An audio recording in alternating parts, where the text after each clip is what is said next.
Sampurasun Barai Cakra. Sebelum dongengnya dimulai, jangan lupa subscribe, tekan tombol lonceng, terus ditunggu juga nih like dan komennya.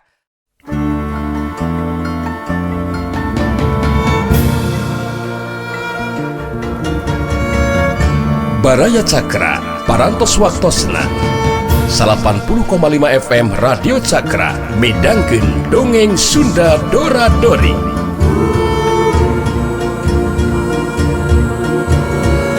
Simkuring sapara kanca ngahaturkeun wilujeng ngadangukeun.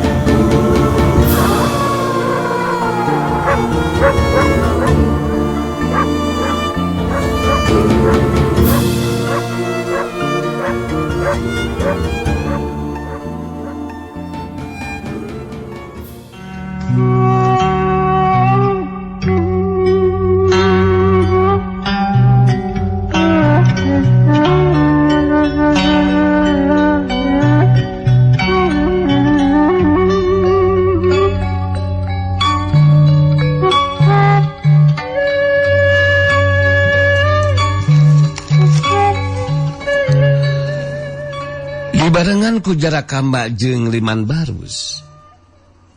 Harita jaka sinangling asup ka jero imah. Barang geus aya di jero imah harita jaka sinangling jadi kageteun. Sabab nu aya di jero imah teh tetela lain non alina. Tapi wanoja kampung anu pego teu bisa ngomong. Jaka sinangling masih kena penasaran. Harita dipariksa ka satiap unggon jeung mapah tepikeun ka pipir sagarupa. Tetep eueuh non alina. Jaka sinangling terus merhatikeun kayaan Milawati anu diperhatikeun hare-hare da puguh geus aya dina pangaruh kakuatan elmuna marungkir si ratu sihir. Jaka sinangling bari nangtung harita ngahulang ngomong dina jero hatena. Kemana kabur na anon alina tehnya? Mun kitu mah katerangan ti Jarakamba jeung Liman Barus teh memang benar.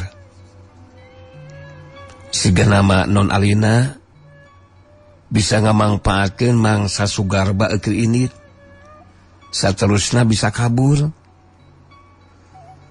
Aduh, aing kudu gancang malus neangan non alina mun kaya kieu mah. Mudah-mudahan bisa kasusud jeung gancang kapanggih deui. Aing geus kudu lila di dieu ieu mah. Aing kudu buru panggih jeung non alina. Jaka sinangling akhirna nangtukeun sikapna geus teu hayang loba deui nyarita ka Jarakamba. Harita langsung ini rek maluruh mapai laratan yang non alina. Tunda anu kacarita bareng jeung ngagilirna wanci beurang diganti ku peuting. Harita nang bule anu geus sare di jero enggon. Ayu manganti anu jadi indungna. Kira wanci tengah peuting nang bule ngadadak lilir tina sarena. Ngonea hudang terus diuk dina kayaan keur kitu harita nang bule ngadenge solana sirawing anu jadi akina.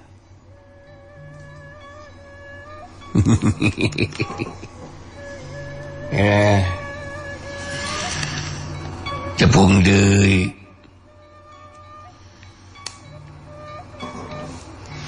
Cong rasa kaganggu tengah peuting keur caleti bra. Ya. Alah, tesawios aki abdi tengah laos kaganggu da. Syukur atuh ari kitu mah na. Jadi kieu ieu na. Anu matak aki kudu tepung sora dina waktu ayeuna teh.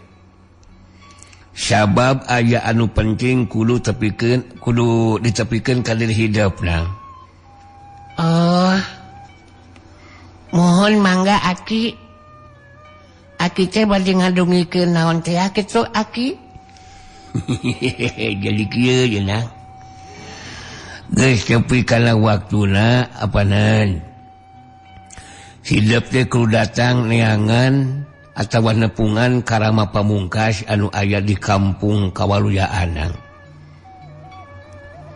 Kumaha hidup kung singadenge ngeunaan rama pamungkas? Oh, ari kana jenengan nama abi kantos nguping tina obrolan manggali sareng Bi Anti. Jelas maksud aki pangna abdi kedah nepangan karama pamungkas teh naon margina kitu ki? Apanan kieu maksud aki mana? Di mana engke hidup panggih jeung rama pamungkas? Jelaskeun we pangna datang nepungan teh lantaran ditisah ku aki. Geus kitu terus ku hidup caritakeun. Minta dibekalan ku rama pamungkas gitu. Sabab hidup boga tanggung jawab anu berat.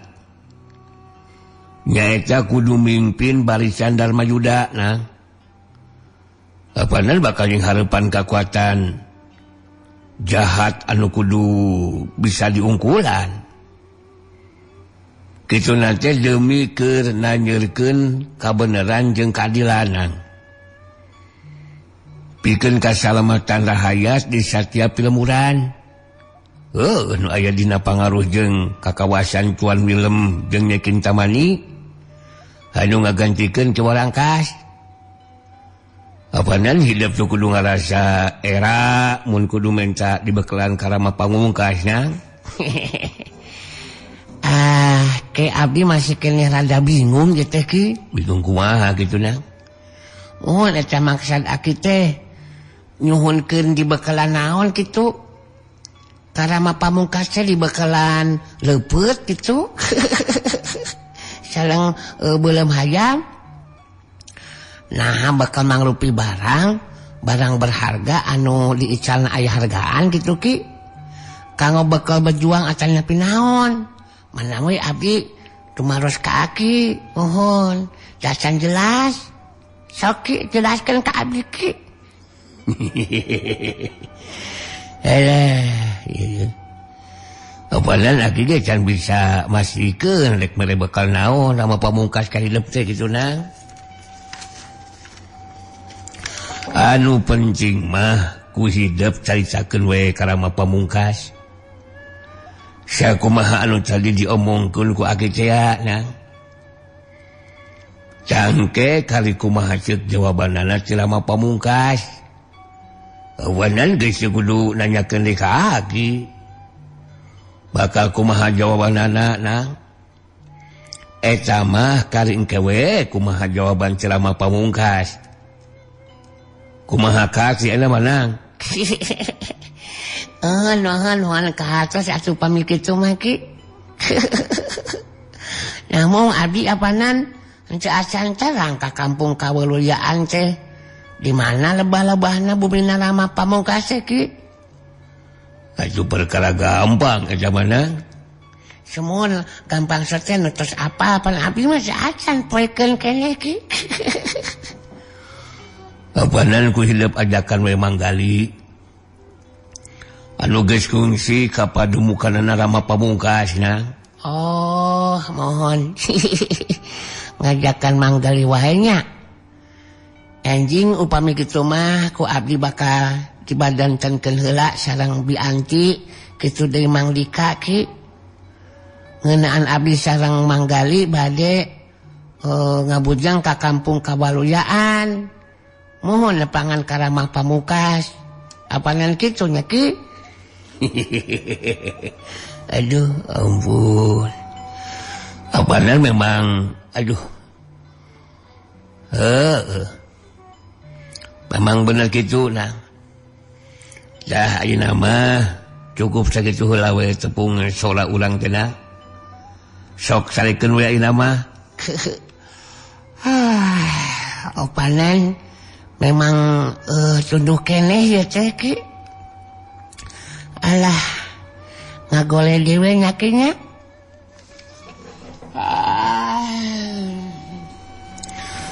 Kitu tepung nasora sirawing jeung nang bule dina waktu harita.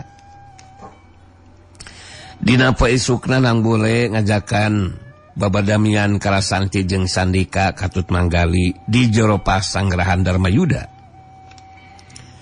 Sedengkeun Ki Buyut Debleng mah isuk-isuk keneh geus nanti geus canginas ngalatih jurus kasih Banteng Gulung jeung Nang Bule. Ngariung opatan harita Nang Bule anu keur cumarita. Ka Bianti sareng Mang Dika kitu Dika Mang. Punten teu kedah kagetnya. Upami ayeuna ku abdi diajakan ngariung. Apanan aya nu kedah dibadantenkeun ieu teh. Nanging satacana punten we bilih ngaraos kaganggunya. Hai. Aduh, menjadikan tidak usah mengomong seperti itu atuh Nang. Buat Mang mah tidak merasa kaganggu, malah merasa penasaran itu Nang. Apa gerangan yang akan dibadamikan saat ini Tenang? Ya mudah-mudahan saja tidak akan menyabit tentang masalah jodoh Mang gitu.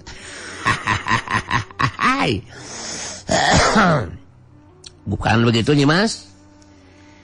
Manggali ngaret Kalasanti nu direret celeutik. Netep ka Nang Bule terus nyarita. Bianti jeung Mang Dika teu ngarasa kaganggu Nang. Lebih hade sok jelaskeun ayeuna mah.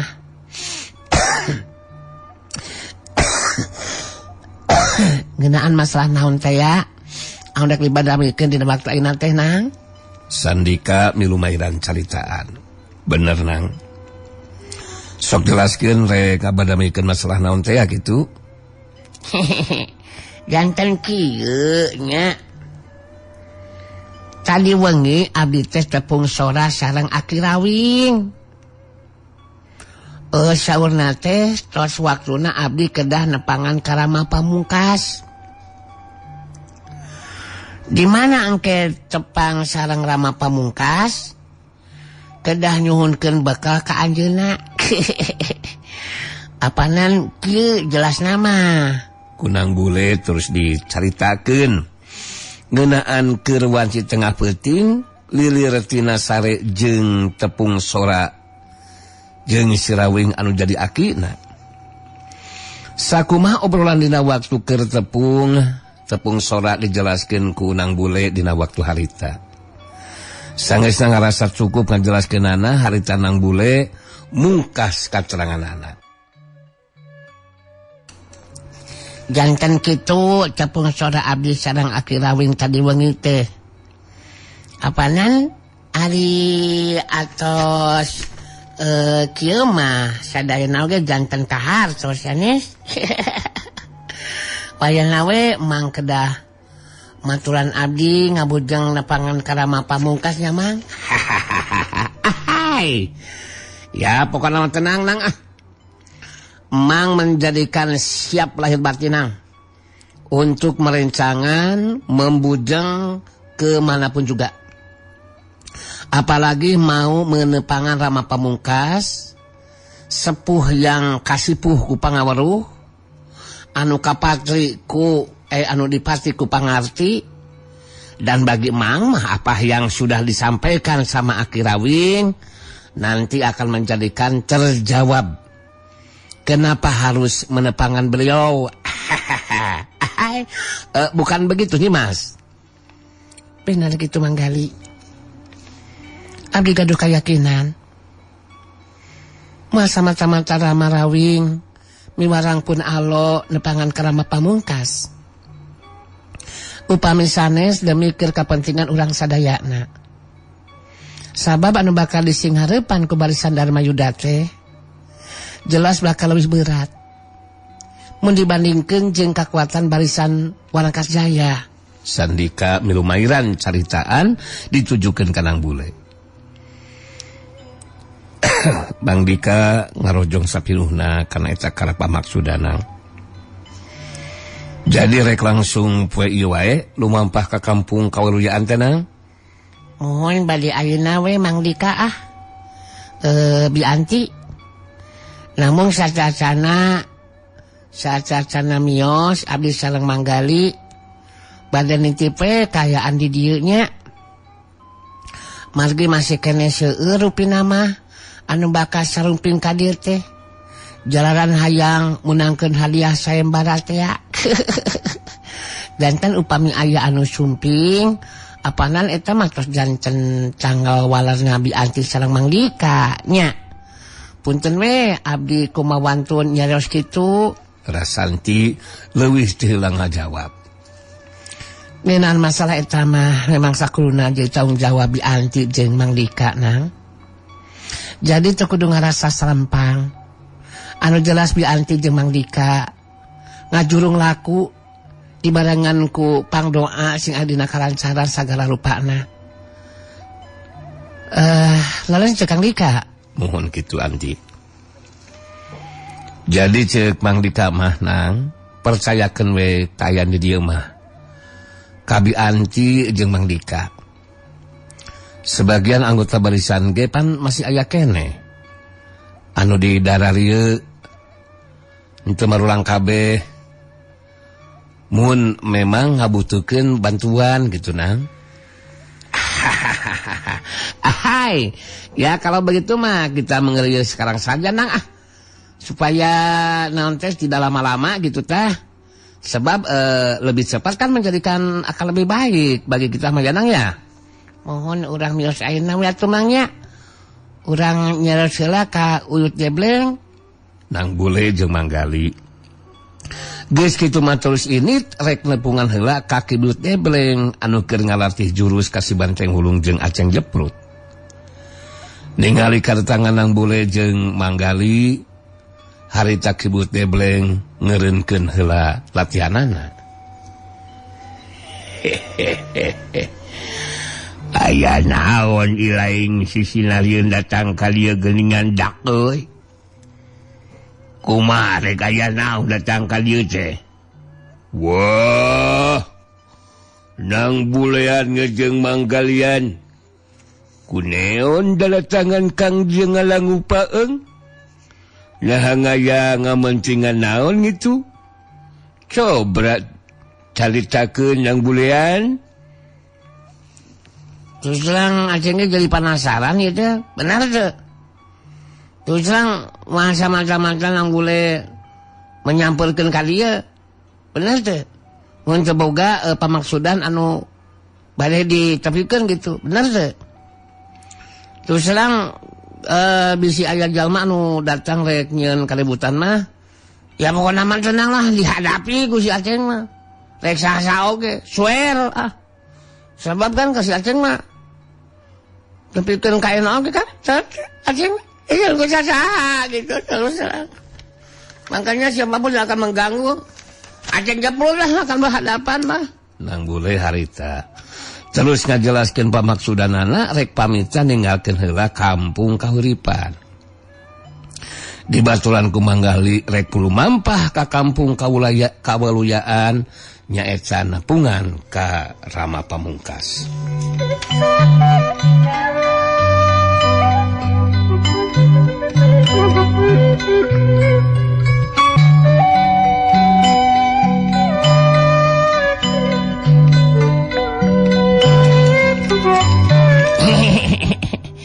Janten abdi bade ngabujeng nepangan Karama Pamungkas teh dipiwarang ku Aki Rawing Uyut.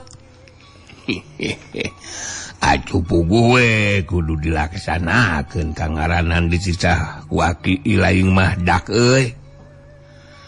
Lamun seug dewek henteu keur ngahangkeutkeun mah ngalatih jurus ka ieu dua jalma. Anu geus jareblog tapi rada belet gelingan.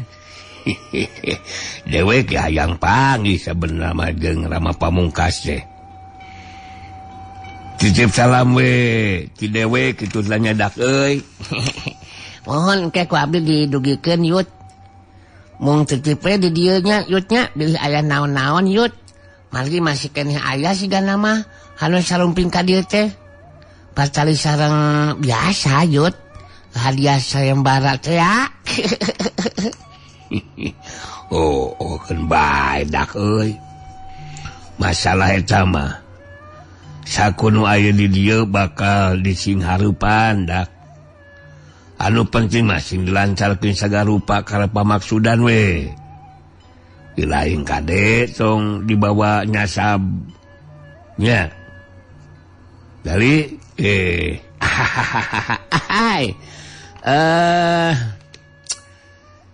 akan menjadikan tidak akan menjadikan nyasab atau kibuyut sebab sudah kungsi menganjang karama pamungkas gitu ya, tidak akan mengatog dan tidak akan banyak rasanya lagi ya.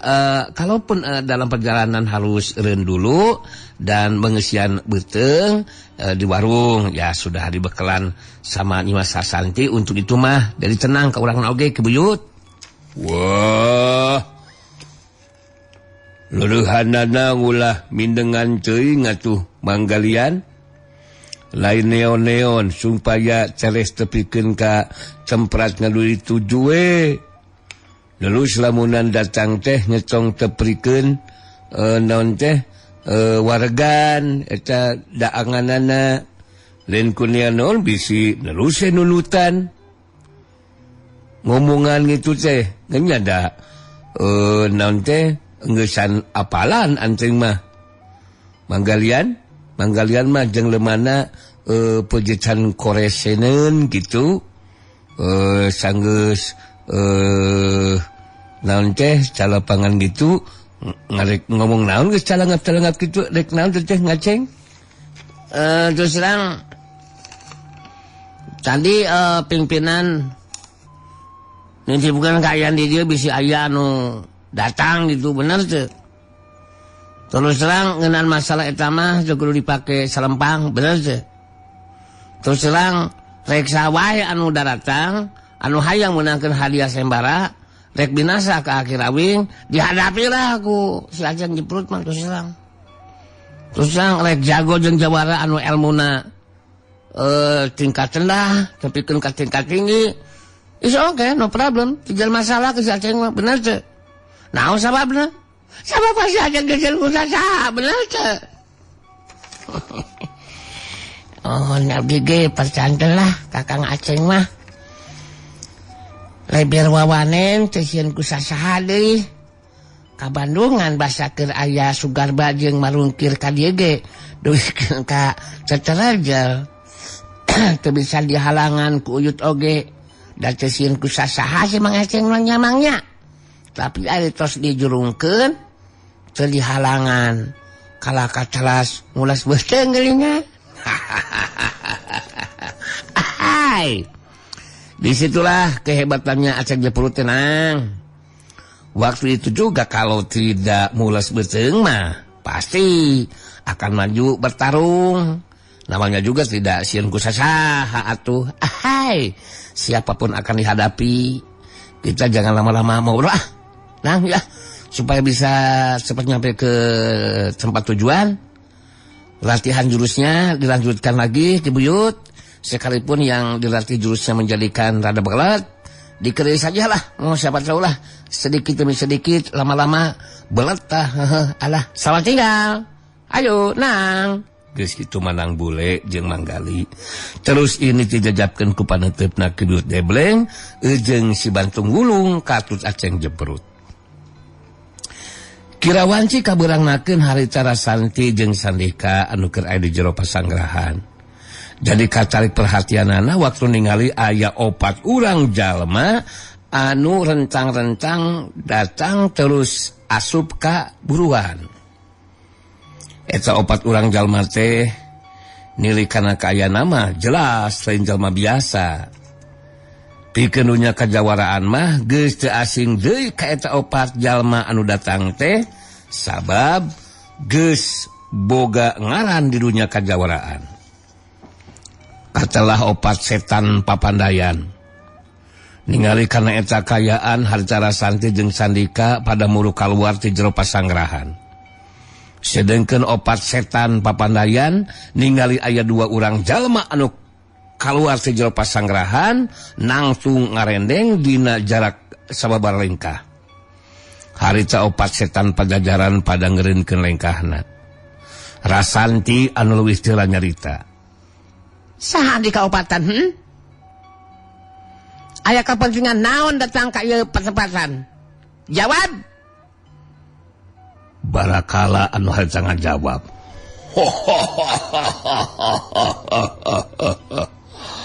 Ngaran dewek Barakala. Ieu nu tiluan adi dewek nalah buru kutu, berekele jeung birikiti. Di dunia kajawaraan geus teu bideuk deui dewek opatan kacalahna opat setan papanayan. Sabalikna saha sailuan Ngaran kuring Rasanti. Ieu gigireun kuring nalah Sandika. Jelaskeun aya kapentingan naon Andika opatan? Datang ka dieu teu diondang teu naon? Aya naon opat setan papanayan?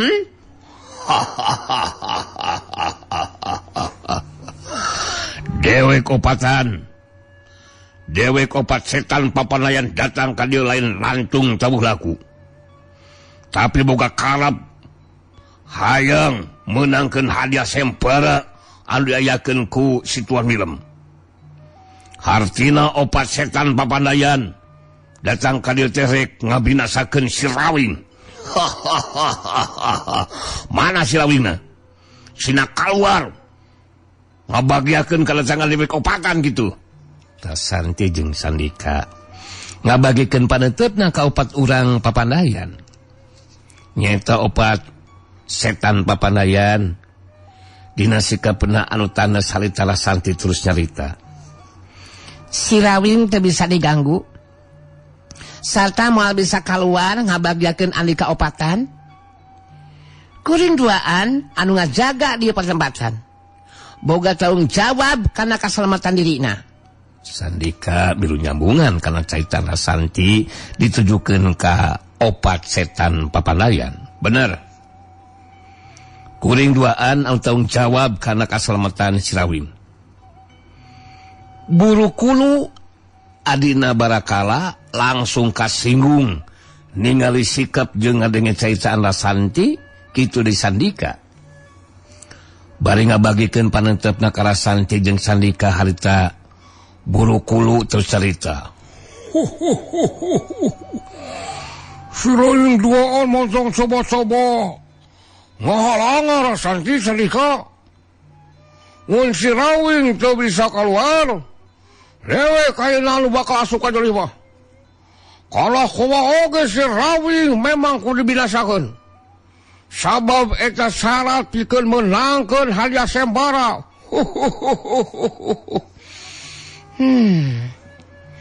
Andika opatan mun keke maksa cenah naon? Tapi samemeh bisa asup ka jero imah. Mangka Andika kudu bisa ngarubuhkeun atau ngabinasakeun kuring duaan. Kitu katangsuankeun Andika opat setan papandayan mah. Barakala ngaret ka tilu adina betus carita. Manggeus ayeuna dewek anu bakal mereka tangtuan. Dewek jeung adi dewek si buru kulu bakal tarung ayeuna si lain Sandika. Sedengkeun adi dewek anu duaan nyata si Berekele jeung si Birikili tarung layunan si lain. Buktikeun kemampuan si lain Rasanti. Mun keukeuh rek kabela ka si Rawing. Hasok ngabagi diri tarungan dinu laga sia. Opat setan papandayan pada ngabagi diri murukat tempat anu lega. Barakala jeung buru kulu harita sing curelat dituturkeun ku Sandika. Sedengkeun Berekele jeung anu sajena ting curelat dituturkeun ku Rasanti. Lumangsungna tarung je dua bagian dina jarak anu rada anggang.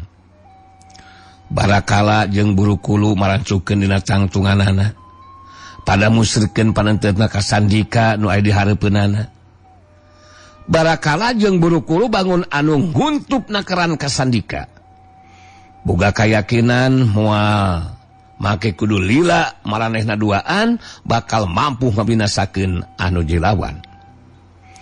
Barakala jeung buru-kulu pada ngumar caicaan ditujukeun ka Sandika. Si laing bener-bener belangug Sandika. Kokoh rek ngahalangan kana pamaksudan opat setan papadayang. Anu hati si laing sarua jeung rek ngorbankeun nyawa pikeun ajal binasa mangsa ngabela si lawing.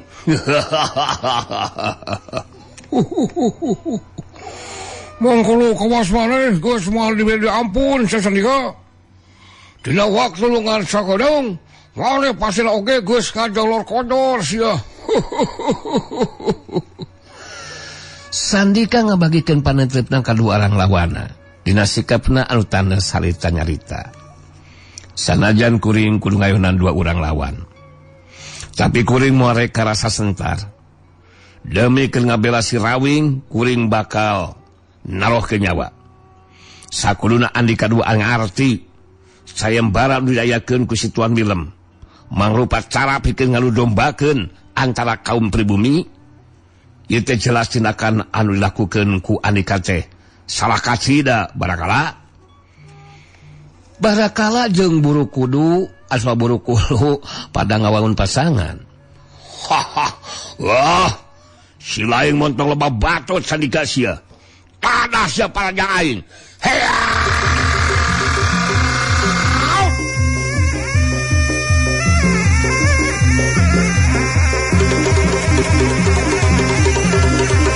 Jurelat cilung Barakala maju narajang dituturkeun ku jurelatna jirim buru-kulu anu milu marangan kana panarajang anu jadi lanceukna.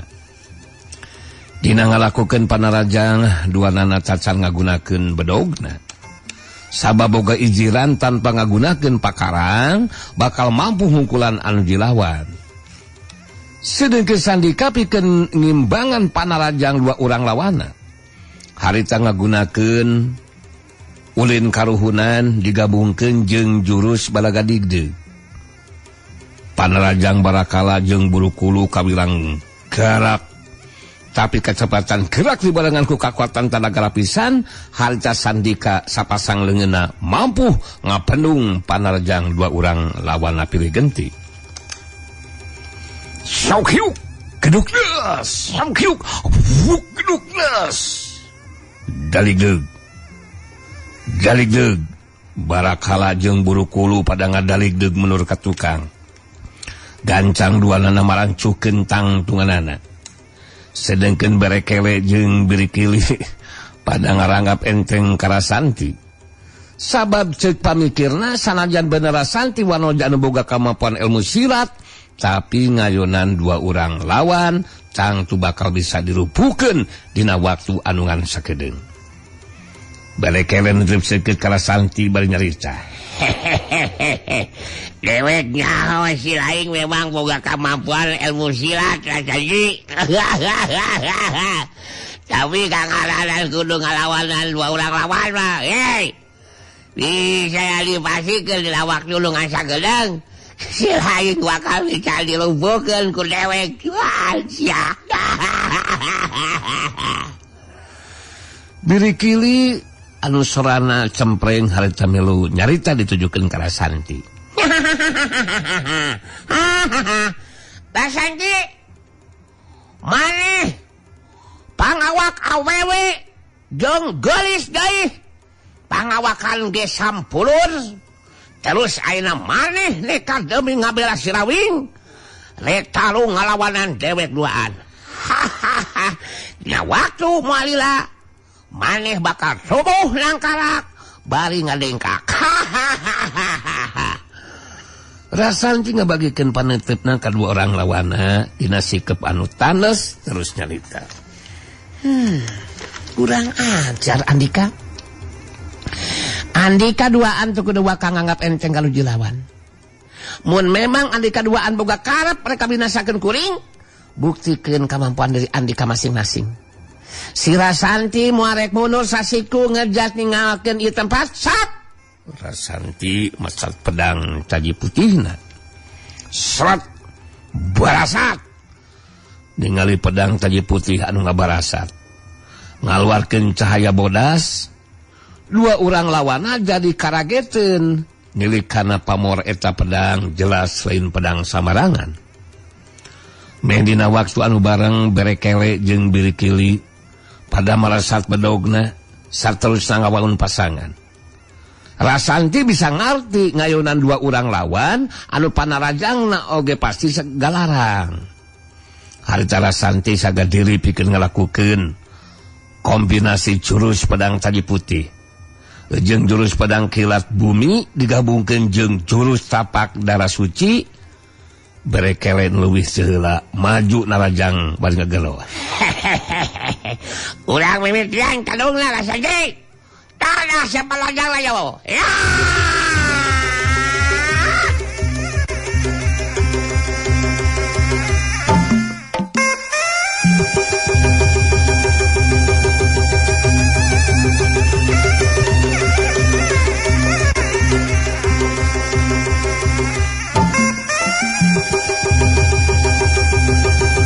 Jurelat cudung berekele maju narajang dituturkeun ku jurelatan jirim birikili anu marengan panarajang anu jilanceukna. Datang panarajangna berekele sabatan bedogna ngarah kana beuheung lawan. Rasanti rikat nakis ku pedangna. Syuk berasa terang. Disusul ku panarajang birikili bedogna ngarah kana beuteung lawan. Rasanti naik badana saeutik ka tukang bari nakis bedog lawan. Syuk berasa terang. Giliran Rasanti anu males narajang sabetan pedangna pilih genti ngarah kana anggota badan lawan. Barekele jeung birikili karageteun duanana ting garajeng laluncatan ka tukang. Syuk berasa gejleng. Barekele jeung birikili anu ngagajleng mundur ka tukang pada marancukeun tangtunganana. Duanana ngarasa kaget anu indikeunna. Sabab sapada harita